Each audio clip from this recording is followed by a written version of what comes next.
started getting asked to share my story at high schools and a bunch of different places where people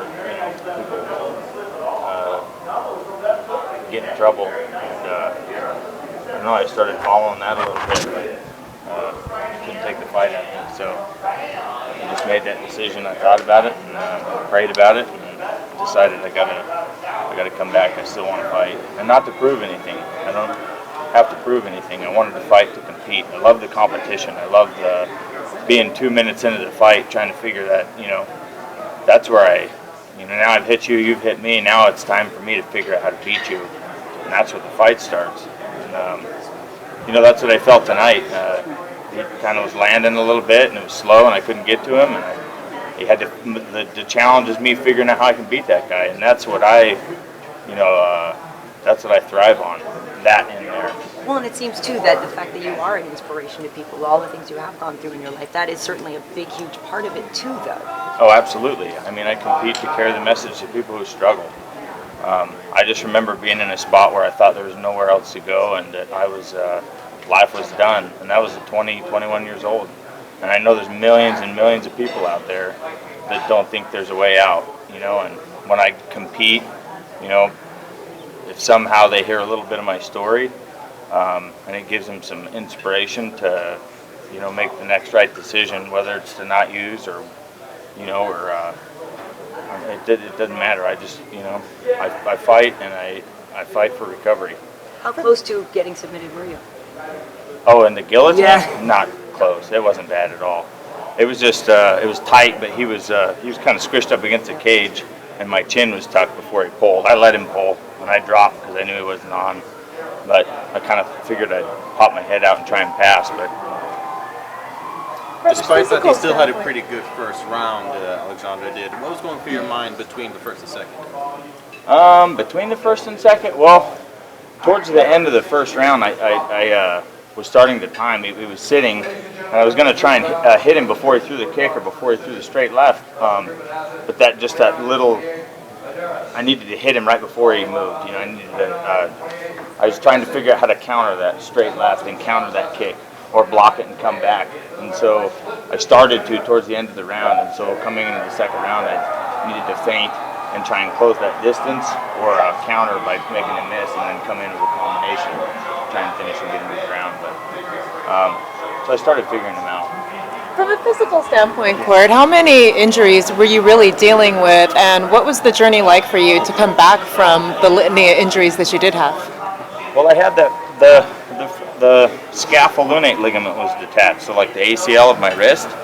And so after the fight was over in December 14th, 2013, I got home, and I couldn't, I have a younger son who was 4 or 3 at the time, and I couldn't pick him up because my wrist would just and I couldn't pour a cup of coffee, and so I called Dr. Davidson, and I went and they did this PRP, and they thought that would help it, so I had cast, and my other wrist was bothering me, and I took the 4 months and started the therapy, and this little thing started swelling up.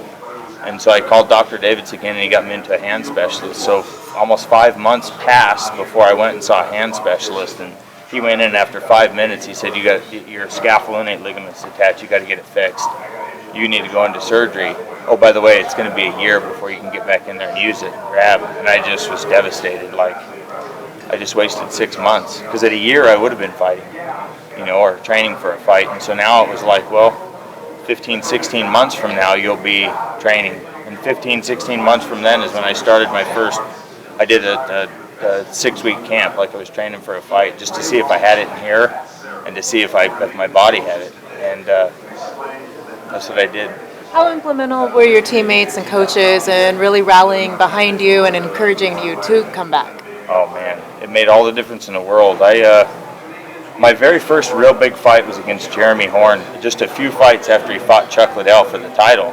And I fought him my 5th or 6th pro fight in Utah. And my first real coaching experience was with Rob Handley. He's from Absolute MMA in Utah. And I reunited with him again, and he's my main training camp in Utah now. And all of my teammates, I had 2 or 3 teammates move back, and they've just showed up day in and day out. Steve Seiler and Ramsey Nijum, Rock Jardine, and all these guys, just came out of the woodwork. Hey man, what do you need? What do you need? And man, they just pushed me. I found out 14 weeks ago that I was fighting, and I started training that night.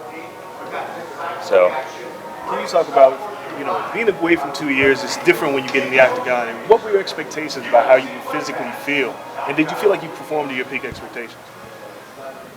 I tried not to have any expectations. I've had a year off before, and I did. I would sit and I'd overthink. Oh, well, when I go out there, how am I going to feel, and what am I going to think? And that stuff's weird. Thank God I'm half blind. Because I got up there today and I saw Joe Rogan, and I was just looking at Joe Rogan. He was talking, and I was thinking, if I was watching the fight, what would Joe Rogan be? And I'm like, what the hell are you doing, man? Okay, start moving around, And so I don't know. I just you think of all these things that go on, especially the night. I didn't sleep at all last night, and I was just going through the fight and what I've done and what's happened and this and that, and you go through so many emotions as a fighter, a UFC fighter, and as a fighter anywhere. And man, I tried not to have any expectations, and I showed up and I tried to practice what we trained over the last 14 weeks and what I've learned over my career over the last 24 or 25 fights. And I tried to enjoy it. It's my birthday today, and 31 years old, and when I look in the mirror, I'm proud of what I've become today. Feel good to get punched in the face live again? It did, man. I got hit a I couple know of it's been a times. long time. We've been talking about this for a long time. No. Feel Spencer's nice to doing finally my book. Spencer's doing my book. This guy knows me probably as well as anybody in the world. I mean, everything. My autobiography. You joke about not being able to see Joe or hear Joe, but do you see Chuck? It's hard to miss him sometimes. Oh, yeah. He showed up. I love Chuck. He's just something else. But, man, I could hear him. And when I was coming back to my corner, I could see him over there doing this. And he's always like that. He's so intense. He's such a gentle guy, too. But, man, you're getting, man, he just pumps you up. Right. And I could see him over there just, oh, you got to do this. When I was elbowing the guy, harder, go harder. I'm just like, harder. So awesome. Oh.